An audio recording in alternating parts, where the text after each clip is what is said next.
Hello everybody, and welcome to the 16th episode of Comic DNA. Today, we will be discussing Scud, the Disposable Assassin, written and drawn by Rob Schrab. I am Aaron Walther, and with me, as always, is my good friend Luke Thompson-Moritz. Thank you very much. And today, our special guest is Greg McCrary. Greg, did I pronounce that correctly? Yeah, you got it. Excellent, excellent. So, some people mistake me for Craig, and all Gregs hate Craigs. And then I think vice versa as well. Craigs hate Craigs, because everyone always mistakes them for each other. So if you see a Craig out there, stab him for me. I'd give him a good one too. Yeah. I don't know any Craigs. So, Well, so They're safe for another so that's day. why I'm here. yes, I checked to see if you know any Craigs. Well, I did my research. weeding out the Craigs. Greg, you and I met last year at the St. Louis Small Press Expo. Greg's table was right across the aisle from mine, so the whole day, I was staring at his comics that he had set up, and specifically the comic Laser Dog. Oh, that's pretty much all that was. Which is there. which I really like Laser Dog. First of all, thank you. Laser Dog is fantastic. Oh, great. And when I had some downtime on the show, I was able to kind of walk over and check out your table setup, and I was flipping through Laser Dog, and the first thing I said was, "This really reminds me of Rob Schrab's style." And you immediately was like, "Oh, I love Scud," or something to that effect. I think that's what you said. So I'll ask you to clarify it right now. Do you love Scud? I do love Scud. All right. That's definitely like I got into him like way later. Like probably like I read Scud like 2 or 3 years ago. You know? So like I think I was already starting Laser Dog at that point. But as I was reading it, I was like, holy crap! Like just how he paneled everything and how it's all like just like in like just an explosion of imagery and just crap going on. Yeah, action. the pages are really busy. Like there's just stuff going on all the pages. And that's what like Laser Dog is about. And then just the randomness of everything, like the villains they fight, like just like in Scud. And I try to model some of my character designs off of Scud too, because his character designs are just phenomenal. Yeah, It's just I don't know where the hell he thinks of these things up, but like I mean like my favorite one is like I don't know if you guys read this far, but favorite design is like of this villain who's like has like a pretty big body, a suit, and his head is just a whole dog. Yeah. On top of it. And that's like one of my favorite designs. I was like, yeah, of course. Yeah, it's beautiful. It's bizarre stuff. So like I try to model a lot of my characters or keep it in. That's a huge influence. Yeah. When I try to do design my characters, especially villains. Yeah, I thought so. So you're still doing Laser Dog, right? You put out 2 issues? Yeah, and I'm working on issue 3. Hopefully I'll have it done by Free Comic Book Day. To be announced where I'll have it at. It used to be Star Clipper. Yeah. That place is unfortunately.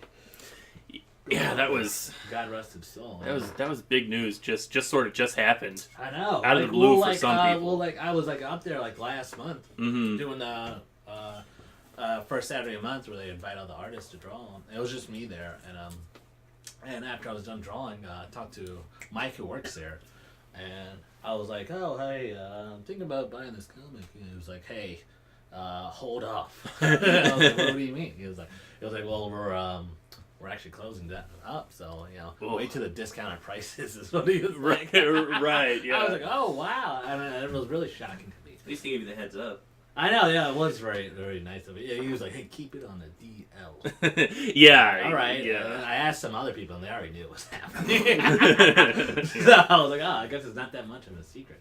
But yeah, it's still surprising. I hope there's like a comic book shop at least in the Loop, somewhat. I hope. Imagine I know a game store just opened, but I don't. Well, think yeah, it's... Wizard Wagons, Yeah. and I heard like I think they used to be out in Mills Mall, and they used to sell comics there, but apparently they like didn't because on Del Mar because Star Clipper's right there. Yeah, but it sounds like after they leave, they're gonna start. I was gonna say, I wonder if they'll move into some Yeah, it comics. sounds like for sure. I talked to John, who was like the manager. Yeah. Just yesterday, and that's what he pretty much. Yeah. I mean, it almost seems kind of like a no-brainer, if you're operating. Right. Yeah. Yeah. Hopefully, I hope so. But yes, to answer your question, like yes, I do love Scud. Yeah. Yeah. What's interesting is Aaron, most of the time when he brings these books to me, he like gives me a heads up, like the general premise or any of all the books. Didn't tell me a single thing about Scud. Yeah. So I go into this within like 10 pages. I'm like, what is happening? This is insane. Yeah, I loved it, but it was that's not a diss at all. Right. It exactly threw me what off. he wanted. Really bad. That's kind of the selling point of Scud, is just how weird and outrageous it is. An orgy of genres thrown together. Because it isn't really a genre. You can't really pinpoint right. if it's a sci-fi or a comedy or I would really say it just really falls under the. This is such sort of a cop out, but it falls under the genre of just like underground comics with an X comics, because it's such a it's such a thing that could only exist as a comic book. You know what I mean? Like you could never make a movie like Scud, and I know like Rob Schrab really wants to make a Scud movie, or at least he did at one point in time. But like a movie would never be like the comic.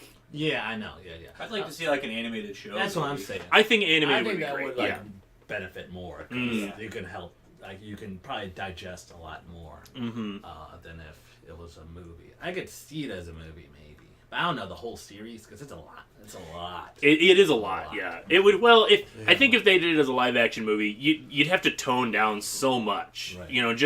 You just couldn't have all the characters. Like, everybody would just have to be like a person. Like, you couldn't just have all these bizarre creatures as just regular people. Yeah. I just don't think they'd be able to pull it off. But, I mean, who knows? Maybe at some point they would. I hear that. But I think animation would be more viable. Even on, Adult Swim or something. Oh, yeah. That would be the perfect. Yeah, that would be great. Yeah, that would be right at home. Yeah.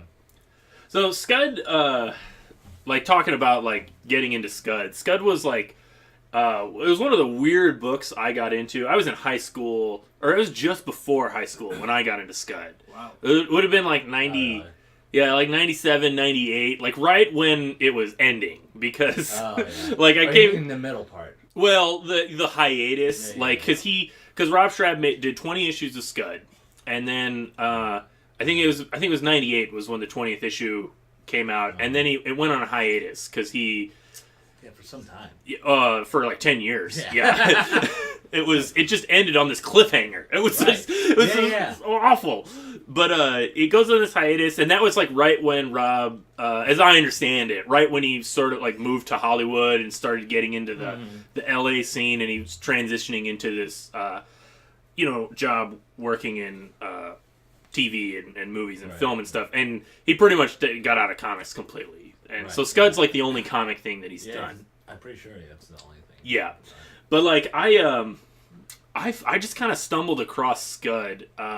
It was like I was right at that time where I was kind of getting out of like standard superhero books, which I read as a kid, and I was in a comic book shop. I'm not going to name it because I don't want anybody to think that I'm being mean to it, but it's like such a stereotype of like trashy comic book shops. I don't know if that's an insult. I don't know if it is either. It's an accurate, but it's like such a stereotype. Yeah, it was a very accurate stereotype. Like, did the guy have a ponytail or something? I'm almost positive he did at that time. I can tell you he doesn't now, but I'm almost positive he did at that time. He's gonna hear this and just go, come on. I know. Yeah. But like the place is kind of a mess. Like they didn't have a lot of comics, but it's just like such a little like nerd hole. Right, there's just like crap everywhere. And I used to go there as a kid all the time and just like hang out there. And I'm sure that those guys like effing hated me just because I was just one of those many kids that would just kind of like. I've just got a thumb through. Yeah, just kind of going in and out. Don't mind me reading the whole comic book, do you? Exactly. Yeah, like they're trying to run a business, but no, I'm not gonna buy it. I just want to read it here. Yeah, well, Scud was one of the things that I bought because I was digging through like they're just like stacks of random whatever, or not stacks, but and I kind of stumbled across Scud, and it was so unlike anything I'd ever read before. If you're all only reading X-Men and Spider-Man and Batman comics, Scud it blew my mind. Like, it was such a different thing. So I like bought all the issues of Scud that they had, and then like immediately that was when the comic ended. So it was this weird thing where I was just like, this comic completely blew my mind, and I got totally into it, and then that was it. I'm like, oh, they're not doing it anymore. It's gone forever at the time. And when did you hear, like, where were you when you heard that? It was the comic book store. The guy told me. He was like, oh, I mean, like when they say like, oh, we're coming back and we're finished. Oh yeah, that Where was. were you? That was, I've probably read the news on one of the many comic news websites, because that was like 2007 when they announced that it was coming back, and I actually was like really shocked, because I just didn't think it was ever coming back. Well, I after thought, 10 years, I mean, yeah, pretty much, yeah, exactly, and I had never really like moved on from Scud, because I still really like Scud, but you know, it's just like, it's something that I got into it, I read a lot of it, I hunted down all the back issues I could find, and then like that was it. Like there was no more Scud, so it just kind of like got, you know, I was getting into other things. You know, Scud just kind of stopped. But I'd always had a love for Scud. But so an old flame. It was an old flame, exactly. Yeah, so when they announced that they were doing the new issues to end it, and I was ecstatic, and they're great, by the way. I mean.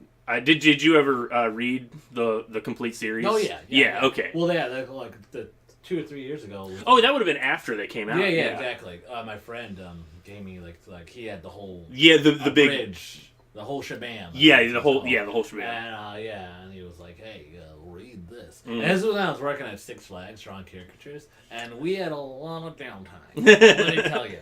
And so like I was just like burning through that mug, and like even customers were like, hey, can I get a drawing? Like, you know, get the hell out of here. I'm busy here, lady. Trying to read Scud. Yeah, right. Wait, this doesn't look like me. This looks like a robot. But yeah, like right when I got it, like I just couldn't put it down. You know? And even the second part was pretty good. Like I like the whole like when he got in the horse part, that was kind of weird. Yeah, that's where it started getting really off the rails, bizarre. I was like, what's going on? Because he was like going to here and there and there and here, you know. But after that part, I mean, but like as a whole, the other half was really cool. It was really finished up nicely. Yeah, I tied it all together. When it came together, I was pretty pleased with it. There was like a worry that like. There'd be 10 years of rust. Well, yeah, there's a 10-year difference. You know, Rob Schrab's a different person, you know, now than he was 10 years ago. But I actually think it kind of fits seamlessly. Yeah, especially you see Drywall all grown up. Yes, and he's like a BA and stuff. Yeah, Drywall is like the coolest character in the book, and Luke, you haven't seen him because he's not in the first 3 issues. Did we say that we're reading the first 3 issues? So I don't know if we said, but I guess we should clarify for this episode. Sorry. Yeah, well, that's okay. It's this is all meshed together. Yeah, we just read the first 3 issues of Scud. Just to kind of intro. Just to kind of intro to Scud. Well, then like Drywall, that'll be like a teaser for you. Yeah, a little teaser for anybody. Who's Drywall? That's what they're saying. Yeah. Who's Drywall? Everybody's Drywall. Who's Drywall? I gotta check on my phone. Yeah, look it up on the Wikipedia. Yeah. But no, you guys you both read the entire we've both read all I've only Scud. read the 3 issues, so I want to check out the rest of it now. It's kind of that thing, like it's kind of like Motorhead, like it's got that intrigue factor. Like I see all this and how crazy it's going. I'm like, is there something going on here? Like, is there this coherent story? And I want to know. Yeah. Like I want to see it finish. Is there an actual plot? Right. Which I believe there is, and it's a hilarious plot. Yeah. Which I'll like because like the first issue, which is like.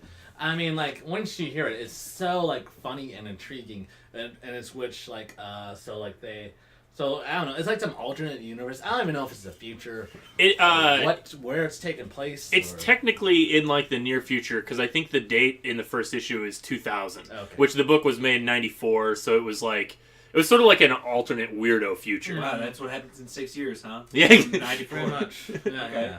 Disposable Assassin. Yeah, but yeah, like right. you said, and I forget what was their intentions in the first place to go and get Scud, but Scud is like a robot that you pretty much buy out of a vending machine, And they're and it's like it says, it's a disposable assassin. So you buy this guy, you tell him, hey, I want this guy killed, and he goes kills him for you. And right when he kills him, he just destroys himself. Yeah. Like he just automatically just blows up.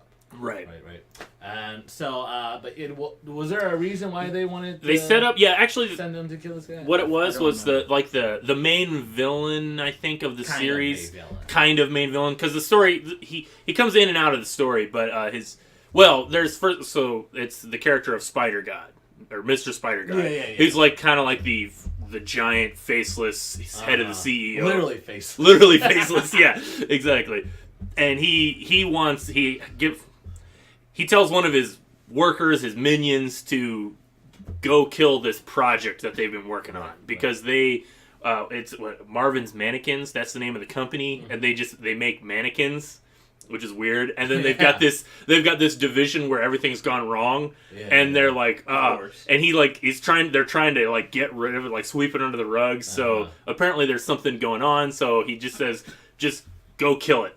Go get a Scud and have it, have it get killed. And so the guy goes up to the vending machine, puts the quarter in the vending machine or whatever, and out pops Scud. And out pops Scud. Right, who do you want me to kill? That's his first that's right. Yeah. Who do you want me to kill? Yeah, and then so he tells them like, hey, I think he tells them to kill this creature. Yeah, that's what it is. Escaped. Yeah, it was this weird creature that they had been. It kind of goes into his past later on, but it was this weird creature that they were genetically engineering. Oh, he comes back? Oh, I mean, he's... That's now. There's like a huge... Like you think of like, oh, is there a plot line? He ties everything. Yeah, it's all about that character. Yeah. Right, I mean, it comes back into... Oh, he comes back. He has to get the money to keep him alive, otherwise he blows up. So it sets up... Spoiler alert. The first... Yeah. Spoilers. Yeah, so the first issue sets up like a really, what I think is actually a brilliant, you can almost, like you call it a storytelling device, like just like the setup for an ongoing series, which is Scud is an assassin who's gonna die as soon as he kills his. And that's the thing because he goes there, and he finds his creature, and this is another guy that I'm like, holy crap, like this. The character design of this thing is insane. Freaking weird. Like the head is like, I know it's hard for you to imagine home, but the head, but try it, keep with me. The head is like the plug to an extension cord. His arms are tentacles with mouse traps on the end of them. Yep. And then what his like he has frog legs. He has a frog legs with mouths on his kneecaps. For knees. For kneecaps. And then his mouths say just random quotes out of movies. Yeah, they only speak in movie quotes. Like pop culture quotes. Yeah. Which is I don't get it. So he goes there to kill this guy, and the guy's putting up a good fight, for the most part. And there's a panel. There's a 3-panel that I really love, and it shouldn't work, but some reason I like it. Is one of the panels where the monster, you just see him standing, and the next panel you see him lean back, and then the next panel you see him kicking.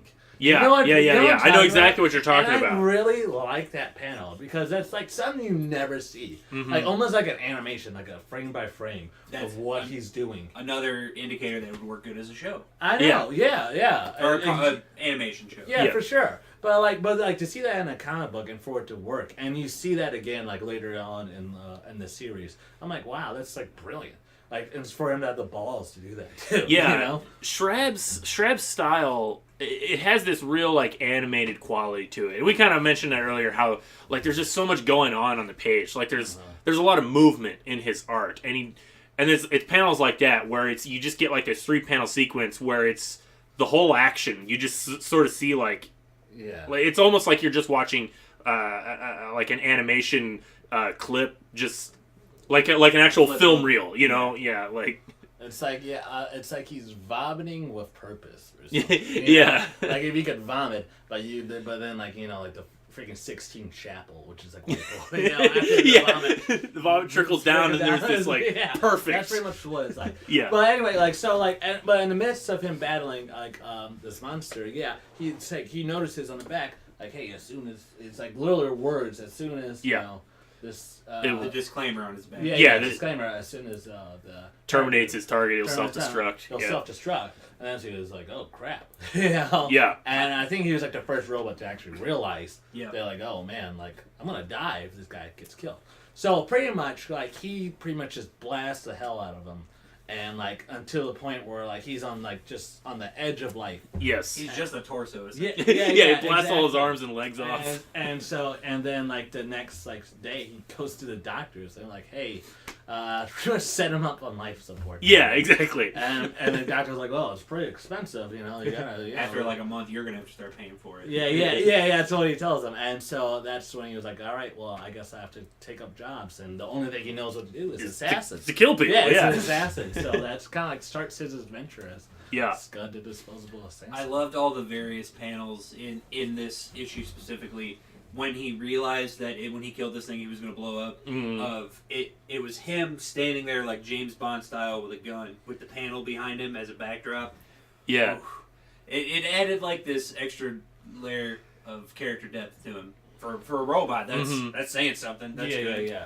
Which he like has like a line later on. Was it like it's cool to be a robot? It's cool to be a robot. Yeah. Scaling the prison. Yeah. Did they ever introduce any other Scuds? They do. Yeah, they introduced another BA Scud, and he's like hilarious. Yes. What's his name? Oh god, that's the one with like the rabbit, the bunny ears. Yeah. It's like a regular name. I'm gonna look at it right here. Yeah, I think you're right. Well, and he's like a ladies' man. Yeah. But he like his like fetishes for weird things. Like of course, he has sex with fishes and other animals. Oswald. That's right. No, he's. It's hilarious because at the point I can't like I don't know I can't describe it all, but he just like puts on glasses and he just tilts them slightly. And that whole 2 panels is hilarious. Yeah. So those other Scuds, they also know that it's... Well, yeah, because later on, like it's a constant problem. Yeah. That his model of Scuds, they're just like keeping their guys alive or not finishing them. Yeah, like because they're all becoming self-aware. Right? Yeah, the Heartbreaker series. Yeah, and so there's just like a waiting room of all these Scuds that are still alive. That's actually hilarious. That's amazing. Yeah. And so I really like the first issue. It's a really great comic, but I'm trying to like put my finger on like what makes it so special because.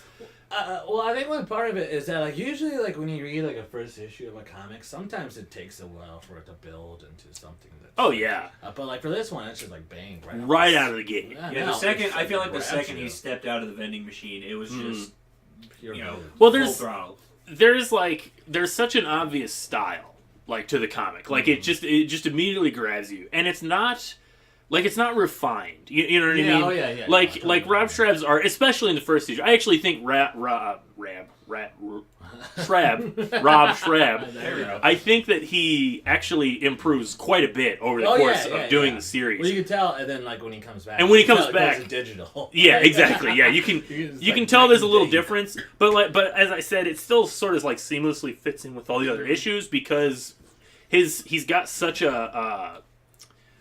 It's such a like a I'm trying to think of what you would call that style because it's not it's really like gritty and it's, I think in my notes I wrote juvenile like almost like, it does have it looks like something that you would see scribbled in like a teenage notebook, like a very refined high school student. Exactly. I was gonna say kind of like a super jail, you know. Like, It seems like a comic that like a kid would go on to write after like getting detention for writing that character on the and because like the whole plot line is like and then he's a guy with kneecaps with mouths on it, and then he meets a guy with the dog on his head, and then he meets a guy who's an evil Benjamin Franklin, which is the actual character. Something that specific, there'd be no way you could make that. That's like something like out of a child's mind. It is. It does have this like wonderfully surreal, imaginative quality to it.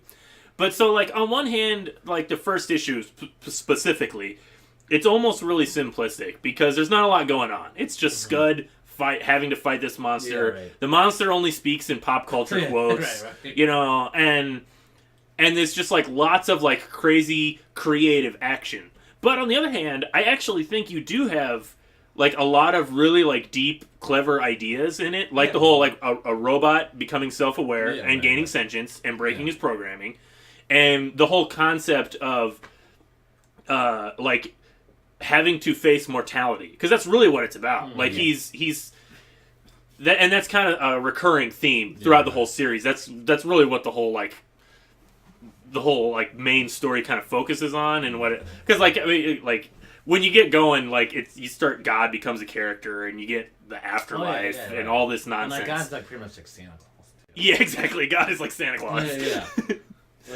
Which they put him like in a device where like it was like a giant rock on his back or something. Yeah. I mean, I got the issue. He's constantly lifting or something. Yeah. I guess it's like that, like saying where like, is God powerful? Yeah, could God create a rock that he couldn't lift? And I guess that's what he's caught in. Yeah, he's caught into like a paradox or something. Yeah, exactly. So much what I of the first issue, what I think it does is it kind of warms you up to his style, like more so than the character itself, I guess, because it's pretty, like we've been saying, it's pretty nuts. Like like I didn't know a thing about it.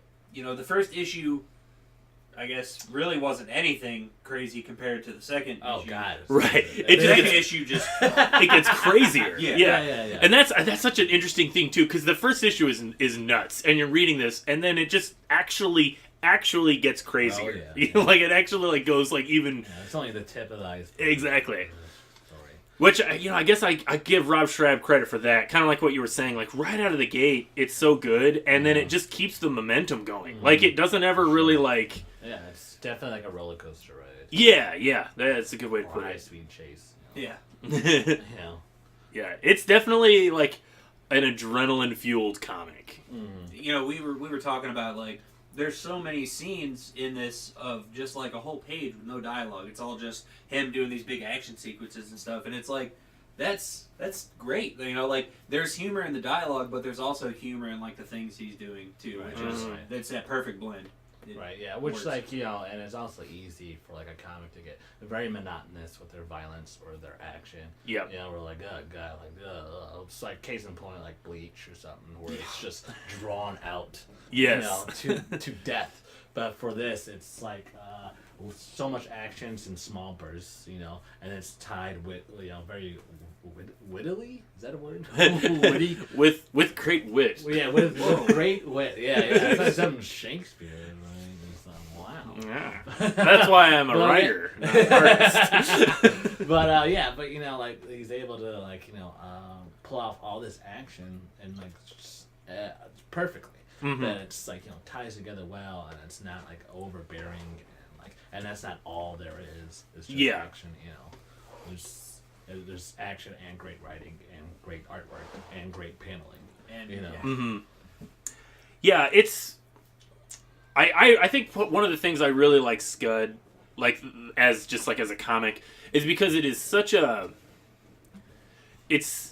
I don't know how to describe it other than saying it's such a comic book. Yeah. Like it's an artist's comic. Like you read like it's kind of interesting when you start talking about like the history of comics. Like this is such a '90s book in a way. Well, I mean it is. Yeah, it's an artist who's writing and drawing a comic, and if you think about it, like in the '90s, that was like. Artists were the name of the game when it came to comics. Like nobody really cared about the writers. This was 1994. Right. This would have been 3 years. Like belts. Yeah, exactly. Belts, ouches. Giant guns, and biceps. Yeah, I mean we're talking in 1991. That was when Chris Claremont got kicked off of the X-Men after 17 years, so Jim Lee could write the book that he was drawing. Like they basically were just like Jim Lee's more important. Chris Claremont, see you later. And I mean, that's a different discussion. But the point is that at the time, it was all about the artists. And because of that situation, they were able to, Jim Lee and Todd McFarlane, they were able to start Image. Right. And this definitely is a book kind of like of that era. Like, just, it's really art focused, but not in a way that, like, it's dumb. Like, there are some art focused comics that are dumb. I don't want to invoke the name of Liefeld, but like his comics don't really hold up. But Scud definitely holds up. Like it's just playing with a lot of concepts. It's not overly written. because it's, like I said, it's an artist comic. Right. But because it's a comic, it still like flows really well, and the story is still really clear, despite how crazy and off the wall, balls insane it is. Yeah, there was never a single moment where I was like confused beyond the subject matter. Like I was confused about like, okay, there's a squid taped to a mannequin. That's a little weird. Right. But past that, it was like, okay, I understand what's going on. I understood it from the very beginning. For the second he got out of the vending machine. Yeah. Which I read comics too, and I'm like, what's going on? Yeah. I have to go back and read it again. Whereas this one, like, I might go back, but that's just to digest like what's going on. Yeah, exactly. You know? Just to really like absorb it. Yeah, it's just to get the experience of reading it again. Like I just read it for this podcast for the first time, and it was so like. It wasn't even remotely close to feeling like I was doing it for the podcast. I just was doing it because it was just enjoyable. Oh, that's good. That's good. Absolutely. I was excited to talk about it. It's so easy to read. So second issue. Remind me what happens. So that's when we see the first appearance of the cyborg mafia. Yeah. I think Tony Tasty is his name. Yeah. That's another thing. That cool thing about Scud is that Schrab. Which you read later that he actually planned to do like a comic just all about. Well, there were actually like Scud was really popular. There actually was a spinoff called La Cosa Nostra, which was about the mafia guys, like Tony Tasty. And so they did make that. They did make that. It's unfinished because everything kind of finished. Fun fact, Luke. I don't know if you know this, Greg. I know Luke doesn't, but so Rob Schrab is good friends with Mr. Dan Harmon. Dan Harmon is the guy that created the TV show Community. Yeah. They worked together in Milwaukee. They were part of the Dead Alewives, which was a sketch comedy troupe, and Schrab was making the Scud comic at the same time. And I think Dan Harmon is the one who wrote the La Cosa Nostra comic for Rob Schrab. Somebody else drew it too, but it was based off of Schrab's stuff. It was a spin-off of his comic. And also, fun fact, Scud appears twice in Community. Does he really? Yes, he does. Oh, shut up. Yeah, for real. Which episode? So, the episode...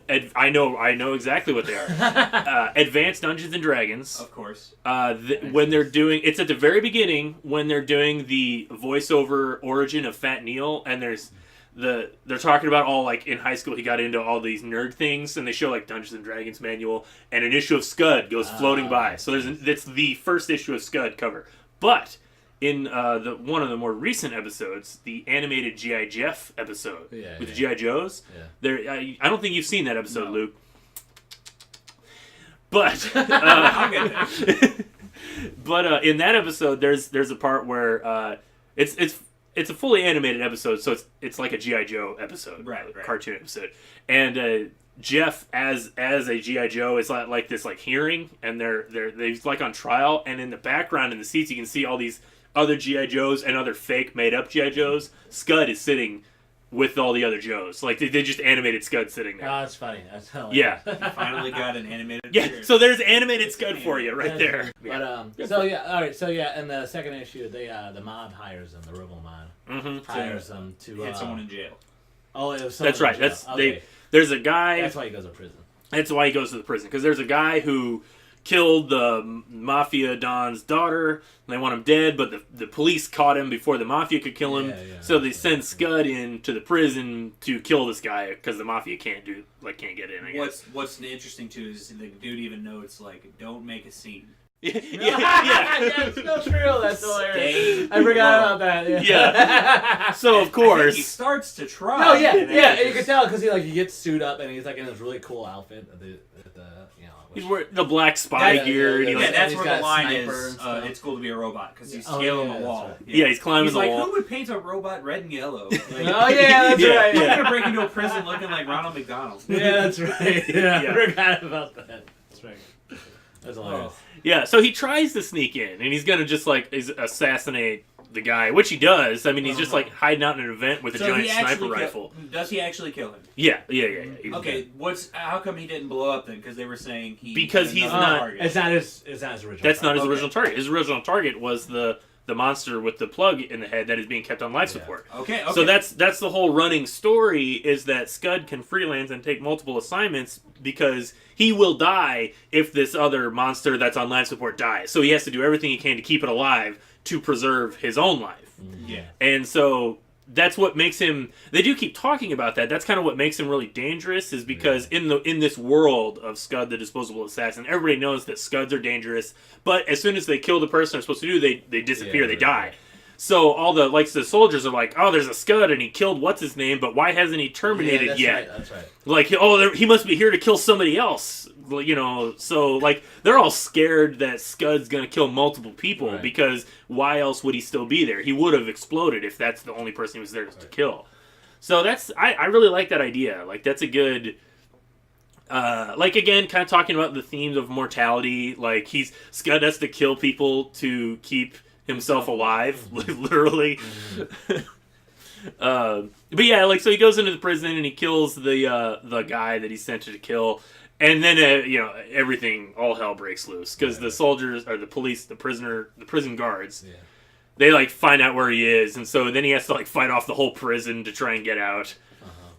One little tiny like artistical, funny, I guess. He has a sniper rifle and he pops the guy, right? Whenever the prison guards come after him, he throws the sniper rifle like a javelin. I love that. Yeah, he like impales the guy on the rifle. I lost my mind when I saw that. I had never laughed harder at any book we've read. Yeah, and that's what you'll do with Scud, man. You'll laugh out loud. LOL for reals. You know, which will happen like a lot to this series. Yeah, it's a funny comic. And it's a lot of visual gags, you know. It's kind of like Sam and Max, like very. Yeah. Which is that's right at home. I'll have to recommend this to Anthony. Oh yeah. If this will be right up his alley. I would. I recommend Scud to pretty much anybody. Yeah, but yeah, there's a certain type of person, like if you like weird and obscure comedy. Like there's a lot of physical comedy in Scud, but it's so. It's like bizarre. It's violent and. Like, I actually think the first 3 issues really don't do a lot of it, but I think he actually handles, like, the drama of the story pretty well, like, when it starts getting into, some of the characters. But, these first 3 issues are pretty much lighthearted violence comedy. For the most part, for the most part. Well, until, like, at the end of issue 2. But he gets shot in the hand, right? Right. And this is part where the kind of got me confused. Yeah, the characters were putting discs in his hand. Oh, yeah. That's where he kept. Meter. Yeah, that was like the disc of all the data, like of his his contempt. Yeah. And so like they were, because that was the whole thing when they send him to you. Like the advertisement for the Scuds is that when you buy a Scud, you can set its contempt level to determine how you want the person dead. Yeah, so it's like if you want to go absolute crazy, set the contempt level to 10, and the Scud will just like blow him away. You'll like never see him again. You'll never see him again. That's what they say. Or you can just set it to like 1, and they'll just do the job. Oh yeah, no, Yeah. I love that it started off this issue, and he was watching a commercial of it. He goes, "What a stupid commercial!" What a stupid commercial. Yeah, because it's like a total it's like a little cartoon gun like talking. It's a total like cheesy commercial talking about Scuds, and that's another kind of like talk about the style of the comic is it's really there's a lot of like that poking fun at like pop culture and just like sort of like corporate America and just sort of a lot of like I'm trying to think of how I would put it without just like saying it is a very 90s comic, but that's not really what I was getting at. But yeah, anyway. There's a lot of like making fun of satire of just like the way we absorb media and the way we absorb pop culture. Because, even the whole like setup of it being a robot assassin that you can buy out of a vending machine. Right. Tells you a lot about what the society has come to. Exactly. Like it's a really shallow where like, life is like disposable as you can just as he is. He's But disposable. in the fact that you could just kill somebody just buying some out of a vending machine. Yeah, You know? exactly. It's like the idea of buying like soiled panties at a vending machine. You know, it's like what the fuck have we come to? Yeah. As people, or like this Well- is okay. Well, that's just Japan, as far as I understand it. Yeah. And we just keep It's Japan. popular in Japan, but it's there.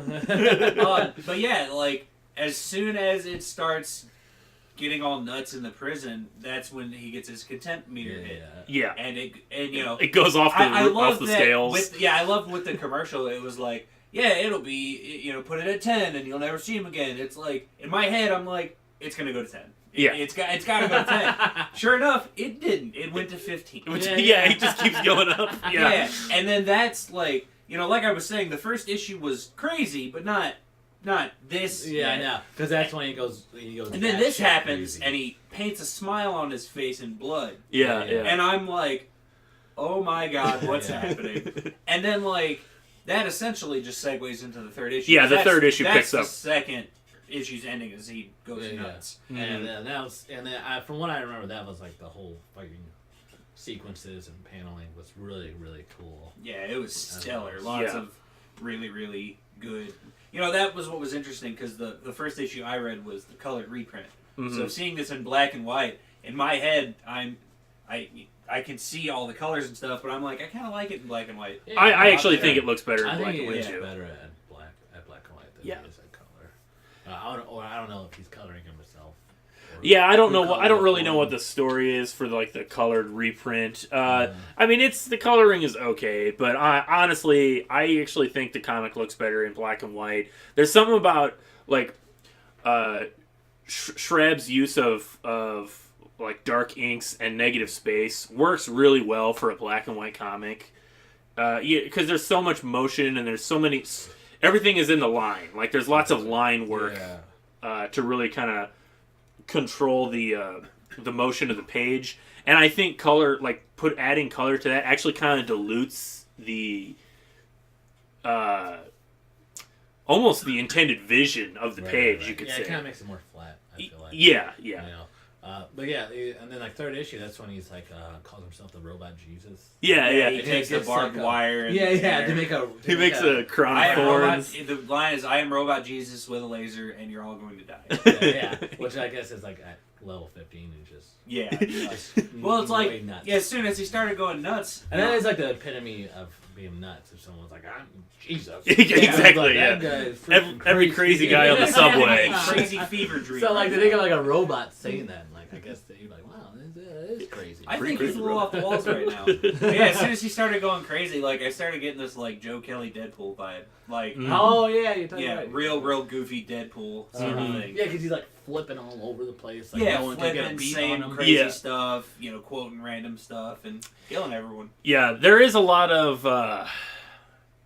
pop culture quotes to kind of like.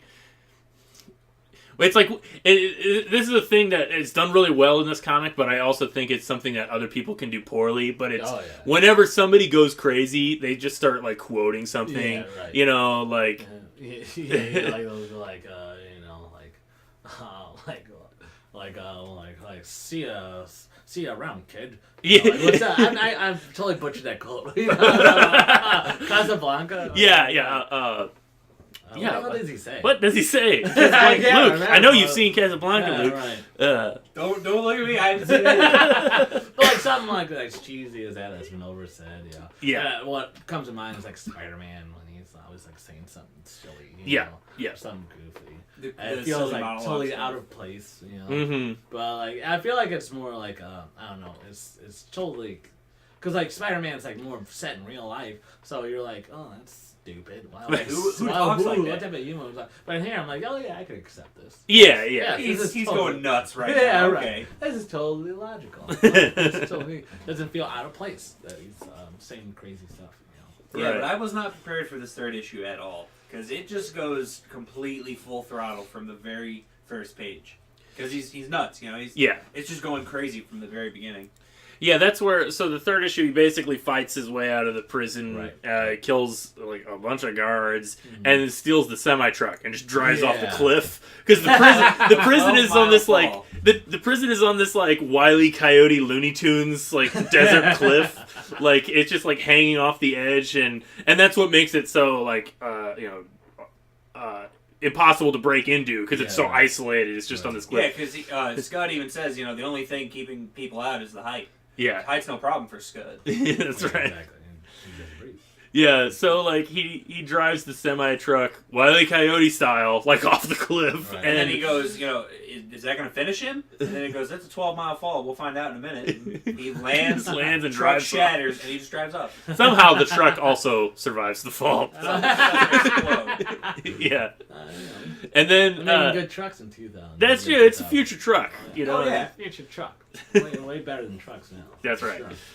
Sure. And that's where he goes into the desert, and he kind of like they show his hand heal, like it like the robot like rebuilds itself, you know, and so like he gets not sure he about gets that. his senses. They don't really. The same was me, like, because I was like, all right, so is he back to normal now? Like, I don't go. Yeah, he is back to normal, but I wasn't sure how the hand healed. I guess Right, it's right. just the thing he has. He's a robot. He's a robot. He's a robot. Move on. That's what I do like sometimes, because I feel like some people are like, well, how do you explain blah, blah, blah, blah. Nah, it's a robot. Don't worry about it. Oh yeah. You know, it's I do future that stuff. all the time, like with You won't understand. It doesn't exist yet. with my Yeah. comic or two. Like, well, how come blah blah blah? Don't worry about it. It's like the dog. There's like a million other things going on. Yeah. So that's when he drives off into the encampment, right? Yeah, and he meets the Gridites. Yeah, Who are the yeah, like the hilarious. banditos? Yeah. Like I think the little like Mexican guys with like giant sombreros. And he goes, "That's a big hat, friend." He goes, "You didn't answer my question." Yeah, they speak with the horrible accents. Giant Giant and walkie then stereotypes. like the big guys, Yeah. the giant guys even speak weirder. Yeah, exactly. Yeah, and you have the guy whose like head is just like a giant like clamp. Yeah, It's- something like a bear trap. Yeah, it's like a bear trap. You know? Yeah. They look like characters out of like the Road Warrior. Yeah. But like Mutated even more Yeah. than the Road Warrior, and the Road Warrior is already pretty wild. Yeah, I guess so. Yeah. But yeah, they like and they speak about like True Grit all the time. yeah, they make Yeah, reference I've to got True True Grit. Grit. Yeah. And then that's when like they're like, I guess that's how they accept Scud, because you're like, oh, you have True Grit. Yeah, because Obviously. he kills people. They're like, exactly. oh, you're really good at killing people. You're a real man. They're like, with a Scud on our side, we'll be unstoppable. Will you join us? And Scud goes, okay. Yes. Whatever. Whatever, as long as you pay me. He goes, I just need to use your phone. Yeah, that's right. Yeah. And then that's like the good. That's he uses the phone to kind of establish like he talks to the mafia, kills the guy. He killed the guy. Tells him to Send the money to the hospital. Keep whatever, and he's gonna go do this thing. And then he's talking to the Gridites, and he's like, "So what are we doing here? What's the job?" And they're like, "Oh, we're gonna go rescue our leader from prison." And it's the guy that Scud just killed. Oh, yeah. That's hilarious. Yeah. And Scud's like trying to figure out a way out of it. Yeah, he's like, "Oh crap! I signed up with these psychopaths to go rescue this guy that I just killed." And then it's here's looking at you, kid. He's That's looking what at you, I'm kid. Yeah, calling- he's looking I was at trying you, to say. kid. Here's looking at you, kid. I don't know, I can think of that. See ya later. And is kid. that where third issue ends? Yeah, well, the third issue ends with them like They go to the prison and try to. they bust go to the guy out. prison and they're gonna rescue the guy, and then the prison guard is like, "We can't give you him. We're not gonna do it because you're a bunch of banditos, and we couldn't do it anyway because a Scud just killed him." And then they all like look at Scud, and he's like, "I gotta go." And then he has to fight the Gridites. And then he has to fight the Gridites because they're all trying to kill him. And he basically just like blows everything up. The ship that's like a floating airship, they crash it into the prison, and the cliff breaks off, Wile E. Coyote style, and just like crashes. Everyone get to the impact dome. We're going down. Yeah, and everything is destroyed. And then the very last panel is Scud took one of the little Mexican banditos' little airship things. Yeah, and little just flew hover off, bikes. And he goes, whoops. Whoops! Yeah, just like oops. And then it's just the prison guard like looking out, all Yeah, brooding. he kind of becomes a recurring character. Okay. Yeah, It's obviously. kind of Yeah. his inspector for Pink Panther style.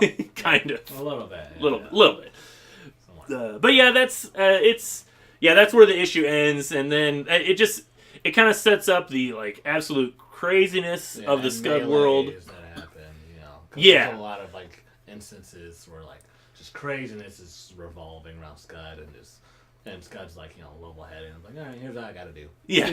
Kill this guy. I think that's a funny thing, too, about, like, Scud. Like, why he's kind of this really endearing character is because although he's a killer robot, he's, like, a pretty normal dude. Yeah, yeah. Like, he's pretty level-headed. Yeah. And he's also just, like, very, like, very, like, nonchalant. Yeah, he's friendly, like... Yeah. No, it's like, because even as he comes out, it's like, all right, what do you want me to do? Yeah, What do you want me to do? he's just, like, really casual. Yeah. And then everybody else is, like, some kind of crazy monster, It's just, like, madness going on all over the place. Yeah, but he, like, pretty much, like, doesn't really bother him. Yeah. Yeah. Oh, he's a robot. Whatever scenario he finds himself in. Yeah. Yeah, and like you said, he's very human, the robot. Yeah, The writer made no attempts to make him like a robot at all. Right. Well, that's even like a thing. Actually, talking about that, I think it's the third issue. He even talks about how when he realized that he could self-destruct, that's when he realized he was a robot. Yeah, he makes mention in the third issue where he's like, it's so weird to realize that I'm a robot, but it's also weird to realize that I can die now. Like it kind of had this weird, like, I guess what I appreciated about it, kind of going with what I was saying about it being an artist's comic and not a writer's comic, because Schrab never really like gets into it and doesn't try to over-explain things. Yeah, right. He's a robot in a vending machine. You tell him to kill something and he'll do it. And then like this particular one, it becomes this bigger story. Kind of grows out of the fact that he's like, oh, he realizes what that means, and then you just have these little moments here and there where he's like, because oh, I'm a robot, I guess. Well, that's cool. It's cool to be a robot, and he kind of like accepts that. It. Yeah, which is like such a cool point of view to take, because here's like pretty much the story you always get like with a robot that's self-aware. Mm-hmm. It's like, I want to be a human. It becomes this Pinocchio thing. Yeah, and like that story has been seen like a lot, mm-hmm. and it's to the point where like I'm kind of like tired of it. Yeah. So when I read this, I was like, wow, that's really cool, because he comes to like this this alien, like later on he comes to this alien. Yeah, and this alien's writing a script about a robot. That gains consciousness, and he was like, but I don't know how to end. He wants to become a human, but I don't know how to end it. And Scud's like, man, that's lame.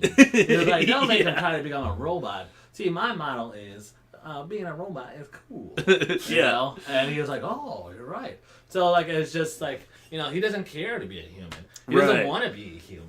Honestly, he likes himself for who he is. And that's something we can all. It's a good message. Yeah, I know. What a great It's a good little message for the kids. Why would you don't have to change. The rest of it's not a good message for the kids. That theme is. You gotta sneak these little messages in behind all the violence and the gore and the murder. And he niches his life out as a robot. Right. He finds a girl that loves him. He finds a girl that loves robots. Yeah, or that. I can human girl? Yeah, well, Yeah. What is she? She's like a robot fetishist. I don't think they use the term robosexual. No, I think they do. Do they? I know, yeah. Robosexual. Yeah, it's like she's like a human who's turned on by robots. Yeah, and she's hilarious. a lesbian too. Yeah, exactly. And she's got a really cool character design. Like when she's the Octo Lady, that was like really awesome. Like design with and she's like Spider-Man, where she like whips around. Yeah, or tentacles. It's cool. Like all the character designs in this book. I know, cool. That's really cool. And then like remember when she gets naked. My favorite part. I do remember that. Was there like her like little runway, and then how it like gradient up. Yeah. Into like dots. I was like, wow, that is sexy. Like artistically, and it's such a like I guess kind of going with the it's such a like underground comics thing, it's definitely like it's not mainstream,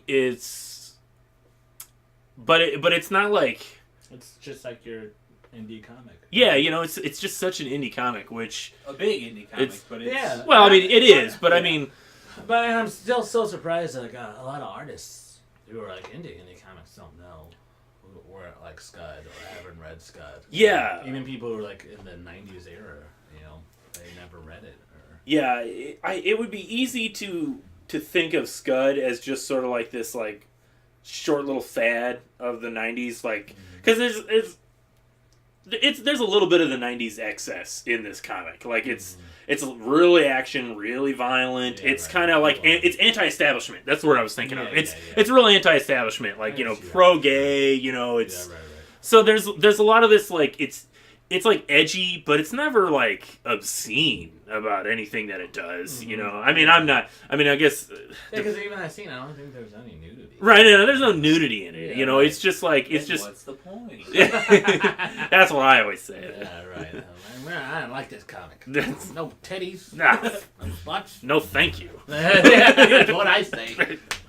Gosh darn it. Only old fashioned. But like even all the like excessive violence, it's like just panels of him like swooping around. Like you get like little blood splashes coming out of the side of the panel, but it's not like him just going up to someone and just popping them in the head. Disgusting. You know, Yeah, it's not. It's never like really gory. It's a little like he draws like Schrab draws weird stuff, you know, and he will draw people getting like ripped in half. My Like favorite character design, which you'll see later. And like, just try to picture this. Okay? Stick with me here. There's an elephant who has a trunk. And his trunk goes into a blimp head. Okay, with striped teeth, and then his arms comes out, and his fingers are fishing lures. Yeah. Which sounds like the golem of an ancient like It sounds like Norse mythology. Yeah. Like, watch out for the Guggen Gaggen. He'll take kids' teeth when they're doing bad. You know, that's what it sounds like. You know, like some type of like weird. he'll sneak in through the window at Yeah, night. right. You know. It sounds The little like trunk slithers in. It sounds like a college art project. And right when I saw that, I was like, oh, I think that's the point. I was like, oh, I'm in love with that. Yeah. With this guy's character design. Yeah. It's so like just off the wall, awesome, and works so well. You know? Yeah, like you said, like who could think this stuff up? I don't know. Like man. he just like And then you meet, and then you know that monster that you met. He comes later, and Yeah. like you find out his powers are that he fuses with other things. And at one point he fuses, I forget with like I don't know some type of big gun, with one arm, and then the other arm he fuses with the hind legs of a horse. Yeah, so he's got like literally like a horse's ass. Yeah, it's sticking out. And it's like with kicks like people. legs. Yeah. well, it's like they even kind of foreshadowed a little bit in the first issue when he fuses with the crane. Yeah, the crane arm. Yeah. Yeah. I wouldn't have even thought that's what it was. I thought he just like put him on his arms. Mm-hmm. Well, yeah, no, he like can fuse with anything. Okay, Yeah. that's exciting. I'm interested to see that unfold more. Yeah, for sure. Yeah. This book was great. Yeah, it's a cool you keep comic. reading it, dude. Oh, no, I'm going to It's now. It's really, really good. I'm intrigued just One of to my- see these character designs. It's one of my top favorites by far. Yeah, I think it definitely it's definitely a book that's like stands out among all comics because it's so unique. And that's like one of the main criteria for me. Like anybody who's been listening to this podcast, this is the 16th episode. So like I think the running yeah, I know. I don't know how we made it this far. I think like one of the running like criteria you kind of hear cuz these are all books that I've picked out. Right. And like I really like something that has like a strong voice, like a strong creative voice, like something that like you can only get from this comic and nothing else. And that's why, like for example, we talked about like in the Weapon X episode. Like you know, I read a lot of X-Men comics. I like the X-Men, but that's good for me. But the Weapon X book by Barry Windsor Smith is like hands down like the best comic. Just because it's so undeniably Barry Windsor Smith, like no other creator could have made that Wolverine comic. Well, because my top favorites are Watchmen, obviously, Mhm. Dark Knight Returns, obviously. I like Under the Red Sun, which are very story driven, Yeah. and also very beautifully drawn, But and then this is like pretty much the one that stands out as It's Scud. very and different. What I like about it the most is that it doesn't take itself seriously, and that's why I identify my comics with it, or identify myself with it. Is I do not take myself seriously whatsoever. Right. And Yeah, that's- same here. And that's why I just throw as much as I can, as far as zaniness and craziness, and why anything is possible in these comics. Just why not just disbelieve, suspend your disbelief, Yeah. for a little bit, and just read and just enjoy it for what it is, because I think a lot of people just go into movies or comic books or a TV series just that wouldn't happen. Yeah. And then he's fighting an alien, dude. Give him some give him some benefit of the doubt, at least it's like things the, like that ruin it. It's like the whole quote about was it? Somebody has the quote about Superman. where how it's like, you know, you're watching a movie or you're reading a comic about a guy who can fly in space and like do all this stuff, but you're upset because the glasses are a disguise, and it's like, like really, like that's what you're gonna complain about, you know? That's what broke your immersion. Yeah, that's what broke your immersion. Not the giant alien. yeah, not all the aliens and the laser vision. But that's the good thing about Scud is that they have all this crazy stuff thrown at you where you can believe anything. Yeah, you know, anything. They've made up this world that's crazy. Yeah, exactly. Yeah, like let's say they would have put Scud in like real world Los Angeles, like then it would be a little harder to believe. Mm-hmm. Yeah, but like it's just like we're like, you know, all the gods exist and Santa Claus exists and you know, fairy tales and like freaking vampires. Nothing's off. Jason Voorhees exists. You know, everything that's like cultural that we like love is like exists in like this one plain world, and that's also what I try to achieve with Laser Dog. Mm-hmm. You know? And that's why I was like, wow. That's why I was like, wow. This is... Luke, give me your final thoughts. You just read Scud today, right? Correct. So it's like fresh in your mind. Yeah. So fresher than both of them. I read all 3 episodes an hour after or all 3 issues an hour after. Because like I'm still like blanking on the 2 and 3. Yeah. So as somebody who just read Scud like 5 hours ago, what first impressions, last impressions of the podcast? It sucked. It sucked. Yeah. My first impressions were this kind of looks like a Joan and Vasquez comic a little bit. Yeah, that's a good. Like it had really, really surreal character designs. That was my first impression. My later impressions were this still looks like a Joan and Vasquez comic. Another '90s guy. Yeah, and it was absolutely off the walls, crazy fun. Mm-hmm. Like I said, a couple of the comics we've read, like Miracle Man, it's a little bit before my time. It's not comics that I'm used to reading. Yeah, it was a little harder for me to read. It was harder to plow through. I plowed through all 3 issues of this in like an hour flat. Yeah, just because they're so easy and smooth to read. So yeah, my first impressions were very not sure what I was getting into. I thought it was going to be just like a pretty simple comedy. My final impressions were, oh my god, this is nuts. I can't wait to read more of it. Yeah. I even looked up that Drywall character after you. Oh, did you? Yeah. Oh, Drywall's awesome. Yeah, there's lots of fan art of him. Oh yeah, he's a cool guy. That's why. Mm-hmm. So yeah, I'm excited to read more of this. I hope we do another episode. Yes, Scud is like a special little love of mine. Yes, as well as mine. Which is why I have this. Which is why I was so glad when I mean, like, I looked at Laser Dog and I was like, obviously this person knows Scud, obviously. But I was so glad that you did actually know Scud. I know, because that's kind of it's Scud? Well, you know, it's a thing where it's popular enough, but like not a lot of people read it. I've you know, met several artists who have not heard of Scud. Yeah, and I've always had this sort of like fascination with Scud because, I mean, talking getting kind of into a little bit of personal history and also, you know, like world history. When I was getting into Scud, when I was in high school, the internet was around, but it wasn't the like social media networking monster that it is right now. No, I know what you're talking about. So like a lot of the hobbies I had, nobody else had them. Like I didn't know people. Like when I was in school, I barely knew people that read comics at all. Much less something like Scud. I knew people that liked X-Men, you know,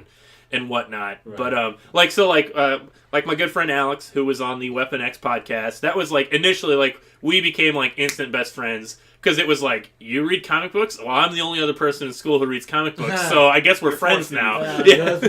I guess we're friends. But yeah, Scud was something that like nobody knew Scud. When I was in high school in an art class, I did a project. I drew Scud. And thinking back on it now, like I can't imagine somebody drawing Scud for high school project now, because it was like, oh, he's a robot with guns and he kills people. And man, 1997, 1998, it was a different time. Before Columbine. Yeah. I'm sure there's there's a flight security officer, probably in-class security officer. Just tackle you. But is that a gun? I drew a picture of Scud like for some project, and the art teacher like came over and he goes, "Oh, is that Scud?" And I was like, "What? Shut up!" My reaction was like, "Do you love Scud?" And he goes, well, I mean, I don't love it, but I know what it is. I was like, that's good enough. You've seen it. Yeah. That's important. Yeah, it's funny you mentioned that because that's like what I tell a lot of kids or pretty much anyone who wants to be a comic artist now is like, because like when I was growing up, I was just like, well, how do I do this stuff? Yeah, you're like blind. How am I gonna do it? Like, I want to do animation too, and I'm like, where do I start? Yeah. You know, and so like for me, I'm just like, well, I guess I'll just wait till I'm in college, and then I get into college. Well, I'll just wait, and because I got used to waiting, and I just wait until at one point I was like, what the? I was like, well, what am I doing? Where's all this time? I'm like 24 or 25. Like I should be doing it now, you know, and you know, and the internet's there, and I'm like, well, I could do this. And so, like, when kids are like, what do you do? Like, just get on the freaking web, dude. Just do it. Yeah, you can find all the information. Yeah, it is. They got a whole world of information for you to tap to. All you gotta do is just do it. And just literally just do it. I don't care what type of crap. I had a comic before this with a couple of guys. Complete crap. But doing that helped me out and learn so much. So just do it. Just make a comic book. Just do it. You know? That's the same thing that I tell people. Whether it's good or bad, you know, you're gonna learn from it, and it's gonna. I always ask Aaron, like, what should I do about this? Because I'm gonna start writing a comic too, and he goes, just do it. Just start writing. So I'm like, you can't. Well, yeah, it's simple, but it resonates. I'm definitely like a guy that's like totally like trial by fire. Dude. Exactly. It's only gonna make you stronger. If you just try. Mm-hmm. You know that. Yeah, and that's like the only message, like only real message. If I could give one message out, that'd be just literally just do it. Got a Nike sign. You know they have. It's a good logo. We're so gonna get sued for this. Nike completely endorses our podcast. Yeah, by all means. That's a. I think that's a good note. I think it's a good note to end the episode on, a good positive note. Anyone who wants to get into comics, just do it. You just got to do it. Look, if Rob Schrab can just do it with Scud, I mean, like, as for all the stuff that we've discussed, like, it's not, like, polished. It's you know, it's gritty. It's definitely like an underground do-it-yourself comic, but it's absolutely brilliant. Right. So there's no reason anybody else can't just do that. Maybe you can't all be brilliant, but you can try. Oh, I mean, there's one thing that'll help you out. You gotta buy a laser dog. That's exactly right. The secrets to perfect storytelling are found in the pages of Laser Dog. And Zero's Heroes. It's all in there. Those two. Yeah, you just gotta. Everything else is shit. Yeah, you just gotta decode the little secret messages hidden in the dialogue. It's gonna give you bad habits. Anything else. Oh, all right. Well, Greg, thank you very much for coming out and being on the show. Yeah, thanks for having a good time. Fun episode. Yeah, it was a good one. Easily, yeah. Well, I mean, except for all the other ones. I don't want to. It's too late now. I didn't say they were bad. I just said this was the most fun. I don't want any of our other guests. This is pretty much. I don't want any of our other guests to feel bad. We like them too, but this is a good episode. Okay. None of the other guests were drinking with us. That's a good catch too. I came down and I was like, I'll just drink some water or something. Like, what now? I gotta drink a beer or something. I gotta get a little loose. Mm-hmm. Yeah, a little lighten up. That's right. You know? So, thank you everybody for checking us out, listening to this podcast, hopefully. Come back next week. We are going to be reading and discussing Powers by Brian Michael Bendis and Michael Avon Oeming, I think is. I don't have it right in front of me. I know it's Oeming. I just don't remember how it's pronounced. But we are going to have a special guest on that episode. Probably won't be as fun as Greg is. I'm gonna say it's not. But we are gonna have my good friend Chris McJunkin and artist for Zero's Heroes. So it is gonna be a good episode because Chris draws a really great comic called Zero's Heroes, and you guys should check it out.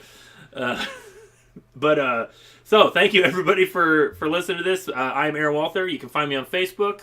I'm also on Twitter at AAWALTHER. That's AA Walther on Twitter. You can find new episodes of the podcast, comicdna.podbean.com. That's where we upload new episodes every Wednesday, except for the last Wednesday of the week. That's our skip week, but we're weekly other than that. And like Laserdog on Facebook. Yes, you can find Laserdog on Facebook. Everybody who listens to this needs to go like Laserdog and buy Laserdog and read it, because it's fantastic. Please. Lucas? Oh, I'm sorry, Luke. Listen here. As always, you can find. As Like- always, you can find me on you guys aren't Facebook. friends. Right? You don't even know my name. Podcast is over. I quit. As always, you can find me on Facebook at Luke Moritz, and I'm also on Twitter at Luke T Moritz, MORITZ. And we'll advertise for the podcast on all of our different social media mediums. So check us out. Medias. Yep. All right, excellent. Well, thank you everybody for listening. We'll see you all next time.